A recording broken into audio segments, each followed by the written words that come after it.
بسم اللہ الرحمن الرحیم۔ اللہ تبارک و تعالیٰ کے نام سے شروع جو بڑا مہربان اور نہایت رحم کرنے والا ہے۔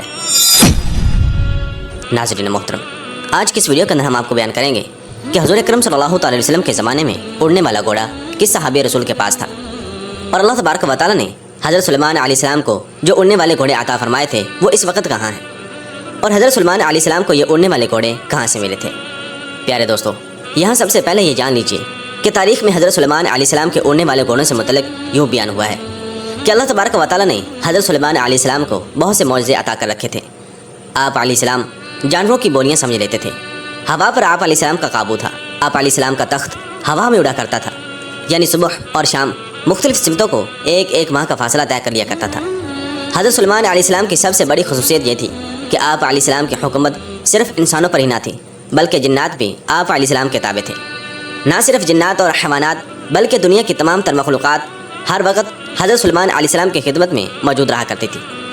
پیارے دوستو، اس خوبصورت حکومت اور بادشاہت کے ساتھ ساتھ اللہ تبارک و تعالیٰ نے آپ علیہ السلام کو خوبصورت اڑنے والے گھوڑے بھی عطا فرمائے تھے جو سفید براق پروں والے اور نہایت ہی خوبصورتی کے حامل تھے۔ یعنی ہم یہ کہہ سکتے ہیں کہ حضرت سلیمان علیہ السلام دنیا کے وہ واحد بادشاہ ہیں جن کو اللہ تبارک و تعالیٰ نے اڑنے والے گھوڑے عطا فرمائے تھے، جس کی وجہ سے آپ علیہ السلام کی بادشاہت مزید طاقتور بن گئی تھی۔ یونان کے لوگ حضرت سلیمان علیہ السلام کے اڑنے والے گھوڑوں کو ٹیکسیز کے نام سے یاد کرتے ہیں۔ یونانی لوگوں کا ماننا ہے کہ یہ گھوڑے یونان میں ہوا کرتے تھے۔ رومن ماہرین کے مطابق ان اڑنے والے گھوڑوں کو وہی شخص اڑا سکتا ہے جو نہایت نیک دل اور اچھا انسان ہو۔ یہ گھوڑے خوبصورتی کے ساتھ ساتھ نہایت طاقتور اور عقل مند بھی تھے۔ ناظرین گرامی، تاریخ کی کتابوں میں ایک ایسے گھوڑے کا بھی ذکر ملتا ہے جس کو یونیکورن کہا جاتا ہے، اور یہ گھوڑا بھی انہی اڑنے والے گھوڑوں کی نسل میں سے تھا۔ اس گھوڑے کے ماتھے پر ایک سینگ تھا جو نہایت خوبصورت اور شفا والا مانا جاتا تھا۔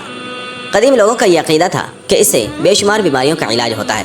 بہرحال ناظرین محترم، جب حضرت سلیمان علیہ السلام نے ملکہ بلقیس کو اپنے دربار میں طلب کیا اور ان کو اللہ تبارک و تعالیٰ کی وحدانیت پر ایمان لانے کا کہا تو ملکہ بلقیس نے دعوت حق قبول کر لی اور اللہ تبارک و تعالیٰ کی وحدانیت پر ایمان لے آئے۔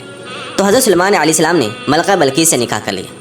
حضرت سلیمان علیہ السلام کی بیوی ملکہ بلقیس حضرت سلیمان علیہ السلام کے اڑنے والے تخت سے بہت خوش ہوئی تھی، اور ان کی خواہش تھی کہ وہ بھی حضرت سلیمان علیہ السلام کے ساتھ ہوا میں اڑ کر سفر میں جائیں اور سیر کریں۔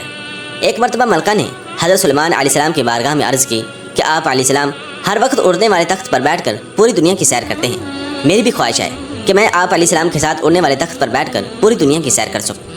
اس طرح جب ملکہ بلقیس نے حضرت سلیمان علیہ السلام کے سامنے اپنی خواہش کا اظہار کیا تو حضرت سلیمان علیہ السلام نے فوراً ہوا کو حکم دیا، تو ہوا میں اڑنے والا تخت آپ علیہ السلام کے سامنے موجود ہو گیا۔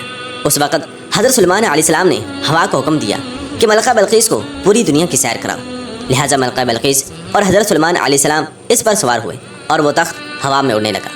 اس طرح حضرت سلیمان علیہ السلام اور ملکہ بلقیس پوری دنیا کی سیر کرتے کرتے ایک جزیرے کے پاس پہنچے۔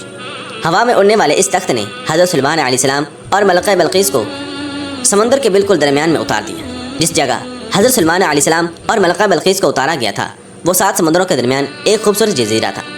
ملکہ بلقیس اس جزیرے میں اتر کر سیر کرنے لگی اور جزیرے کی خوبصورتی کو دیکھ کر بہت خوش ہونے لگی کہ اچانک ان کا گزر ایک ایسی جگہ سے ہوا جہاں پر کافی سارے گھوڑے موجود تھے اور وہ گھوڑے آپس میں کھیل رہے تھے۔ ملکہ بلقیس ان گھوڑوں کی خوبصورتی کو دیکھ کر بہت خوش ہوئی۔ اس طرح جب ان اڑنے والے گھوڑوں کی نظر حضرت سلیمان علیہ السلام کے لشکر پر پڑی تو یہ بہت ہی خوبصورت پروں والے گھوڑے اڑتے ہوئے غائب ہو گئے۔ ملکہ بلقیس اور حضرت سلیمان علیہ السلام کو وہ اڑنے والے گھوڑے بہت پسند آئے۔ چنانچہ جب حضرت سلیمان علیہ السلام اپنے دربار میں واپس تشریف لائے تو تمام جنوں کو اکٹھا کیا اور حکم دیا کہ اس جزیرے میں جاؤ اور ان گھوڑوں کو پکڑ کر لاؤ، یعنی وہ اڑنے والے گھوڑے کہاں بھی گئے ہیں ان کو گرفتار کر کے یہاں پر لایا جائے۔ اس وقت تمام جنوں نے حضرت سلیمان علیہ السلام کی بارگاہ میں عرض کی کہ زمین میں رہنے والے جنات سمندر میں جا کر ان گھوڑوں کو گرفتار نہیں کر سکتے، یہ کام بس ایک ہی جن کر سکتا ہے۔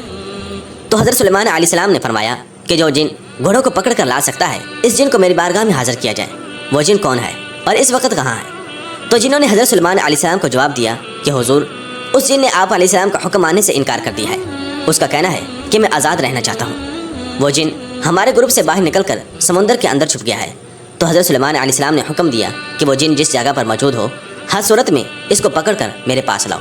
لہٰذا حضرت سلیمان علیہ السلام کا حکم پاتے ہی تمام جن سمندر میں چلے گئے اور وہاں جا کر بلند آواز سے کہنے لگے، اے ہمارے دوست، تو جس بادشاہ سے ڈر کر یہاں پر آ کر رہنے لگا ہے اس بادشاہ کا وصال ہو گیا ہے، اب ہم آزاد ہیں۔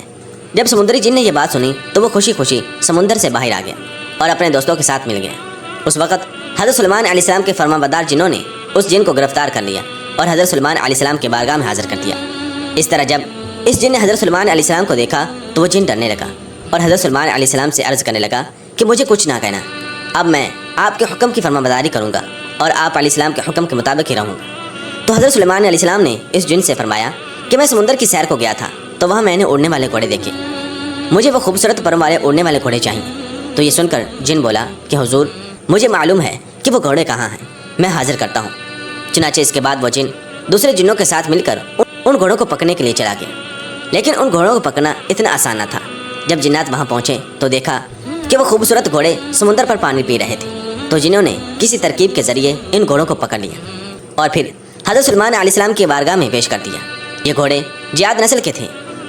حضرت سلیمان علیہ السلام انسانوں، پریوں، جنوں اور گھوڑوں کے الگ الگ گروپ بنا کر رکھتے تھے، تو اسی طرح ان خوبصورت جیاد نسل کے گھوڑوں کا بھی آپ علیہ السلام نے الگ سے ایک گروپ بنا دیا۔ حضرت سلیمان علیہ السلام ان گھوڑوں کو جنگوں کے علاوہ مختلف کاموں کے لیے استعمال کرتے تھے، بلکہ ایک دن حضرت سلیمان علیہ السلام ان گھوڑوں کے لشکر کے پاس گئے اور ان کو پیار کرنے لگے اور اس قدر مشغول ہوئے کہ آپ علیہ السلام کو پتہ بھی نہ چلا کہ عبادت کا وقت گزر رہا ہے۔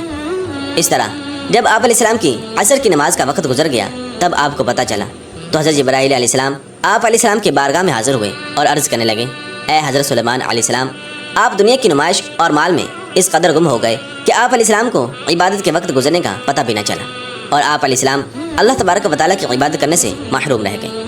حضرت جبرائیل علیہ السلام نے حضرت سلیمان علیہ السلام کی بارگاہ میں عرض کیا کہ اللہ تبارک و تعالیٰ کو آپ کا یہ عمل بالکل بھی پسند نہیں آیا۔ جب حضرت جبرائیل علیہ السلام یہ بات کہہ کر واپس چلے گئے تو حضرت سلیمان علیہ السلام اللہ تبارک و تعالیٰ کی عبادت میں مشغول ہو گئے اور اللہ تبارک و تعالیٰ سے رو رو کر معافی مانگنے لگے اور عرض کرنے لگے کہ جس چیز کی وجہ سے میرا رب مجھ سے ناراض ہوتا ہے میں اس چیز کی طرف واپس ہی نہیں جاؤں گا۔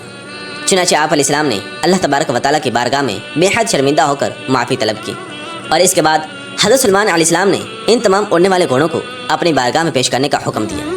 جب آپ علیہ السلام کے سامنے وہ سب گھوڑے پیش کر دیے گئے تو آپ علیہ السلام نے جیاد نسل کے سب گھوڑوں کے پروں کو کٹوا دیا، جیسے کہ اللہ تبارک و تعالیٰ قرآن پاک میں یوں ارشاد فرماتا ہے، اور ہم نے داؤد علیہ السلام کو حضرت سلیمان علیہ السلام عطا کیے، وہ کیسے ہی اچھے انسان تھے، بے شک اللہ تبارک و تعالیٰ کی طرف رجوع کرنے والے تھے۔ جب ان کے سامنے شام کے وقت تیز رفتار گھوڑے حاضر کیے گئے تو فرمایا کہ میں نے مال کی محبت کو یاد الہی سے عزیز سمجھا، یہاں تک کہ آفتاب غروب ہو گیا، ان کو میرے پاس لوٹاؤ۔ بس پنڈلیوں اور گردنوں پر ہاتھ پھیرنے لگے اور ہم نے حضرت سلیمان علیہ السلام کو آزمایا تھا اور اس کی کرسی پر ایک دھر ڈال دیا تھا۔ بس انہوں نے رجوع کیا اور عرض کیا کہ اے میرے رب مجھے معافی عطا فرما اور مجھے ایسی حکومت عطا فرما کہ میرے بعد ایسی حکومت کسی کو نہ ملے۔ ناظرین اکرامی، اس طرح سے حضرت سلیمان علیہ السلام ان گھوڑوں کی خوبصورتی میں مشغول ہو گئے اور آپ علیہ السلام کی نماز قضا ہو گئی تو حضرت سلیمان علیہ السلام نے اللہ تبارک و تعالیٰ کی بارگاہ میں معافی حاصل کی اور ان گھوڑوں کے پروں کو کاٹ دیا اور اس طرح ان کی نسل کو ختم کر دیا۔ حضرت سلیمان علیہ السلام کے ان اڑنے والے گھوڑوں کا ذکر حدیث پاک میں بھی ملتا ہے، جیسے کہ ام المؤمنین حضرت عائشہ صدیقہ رضی اللہ تعالیٰ عنہ سے روایت ہے کہ رسول اکرم صلی اللہ علیہ وسلم غزوہ خیبر سے واپس تشریف لائے تو میرے تاغچے کے آگے پردہ پڑا ہوا تھا، ہوا چلی تو اس نے پردے کی ایک جانب اٹھا دی، تب سامنے میرے کھلونے اور گڑیاں نظر آنے لگیں۔ آپ صلی اللہ تعالیٰ علیہ وسلم نے پوچھا، عائشہ یہ کیا ہے؟ میں نے عرض کیا کہ یہ میری گڑیاں ہیں۔ آپ صلی اللہ تعالیٰ علیہ وسلم نے ان میں کپڑوں کا ایک گھوڑا بھی دیکھا جس کے 2 پر تھے۔ آپ صلی اللہ تعالیٰ علیہ وسلم نے پوچھا، میں ان کے درمیان یہ کیا دیکھ رہا ہوں؟ میں نے عرض کیا یہ گھوڑا ہے۔ آپ صلی اللہ تعالیٰ علیہ وسلم نے پوچھا، اور اس کے اوپر یہ کیا ہے؟ میں نے عرض کیا اس کے 2 پر ہیں۔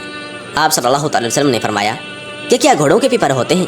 تو حضرت عمہ عائشہ صدیقہ رضی اللہ تعالیٰ نے عرض کیا، آپ نے سنا نہیں کہ حضرت سلیمان علیہ السلام کے گھوڑوں کے پر تھے؟ حضرت عائشہ صدیقہ رضی اللہ تعالیٰ عنہ کی یہ بات سن کر رسول اکرم صلی اللہ علیہ وسلم اس قدر مسکرائے کہ حضرت عائشہ صدیقہ رضی اللہ تعالیٰ عنہ کہتی ہیں کہ میں نے آپ صلی اللہ علیہ وسلم کی داڑھی مبارک دیکھی۔ یعنی ہم یہ کہہ سکتے ہیں کہ حضور اکرم صلی اللہ علیہ وسلم کے زمانے میں اڑنے والا گھوڑا حضرت عائشہ صدیقہ رضی اللہ تعالیٰ عنہ کے پاس تھا، اور حضور اکرم صلی اللہ علیہ وسلم کی اس حدیث سے یہ بھی پتہ چلتا ہے کہ حضرت سلیمان علیہ السلام کے پاس واقعی پروں سے اڑنے والے گھوڑے موجود تھے اور ان گھوڑوں کی نسل کو حضرت سلیمان علیہ السلام کے دور میں ہی ختم کر دیا گیا تھا۔ بہرحال یہاں یہ بات بھی واضح رہے کہ گھوڑے اللہ تبارک و تعالیٰ کی وہ خوبصورت مخلوق ہیں جس کا ذکر کئی مقامات پر قرآن پاک میں بھی ملتا ہے، اور کئی مقامات پر اللہ تبارک و تعالیٰ نے صحابہ کرام علیہم رضوان کے گھوڑوں کی قسم بھی کھائی ہے۔ بلکہ پرانے وقتوں میں گھوڑوں سے بے شمار کام لیے جاتے تھے۔ گھوڑوں کو جنگوں کے علاوہ سواری کے لیے اور نمائشوں میں خوبصورتی کے لیے بھی استعمال کیا جاتا تھا۔ اللہ تبارک و تعالیٰ سے دعا ہے کہ اللہ تبارک و تعالیٰ ہمیں بھی جنت میں اڑنے والے گھوڑوں کی سواری نصیب فرمائے اور ہم سب کو جنت نصیب فرمائے، اور ہمیں نیک اعمال کرنے اور گناہوں سے بچنے کی توفیق عطا فرمائے، اور ہمیں اپنی آخرت کی اور قبر کی تیاری کرنے کی توفیق عطا فرمائے، اور ہمیں اپنی زندگی حضور نبی کریم صلی اللہ تعالی وسلم کے بتائے ہوئے طریقے کے مطابق گزارنے کی توفیق عطا فرمائے۔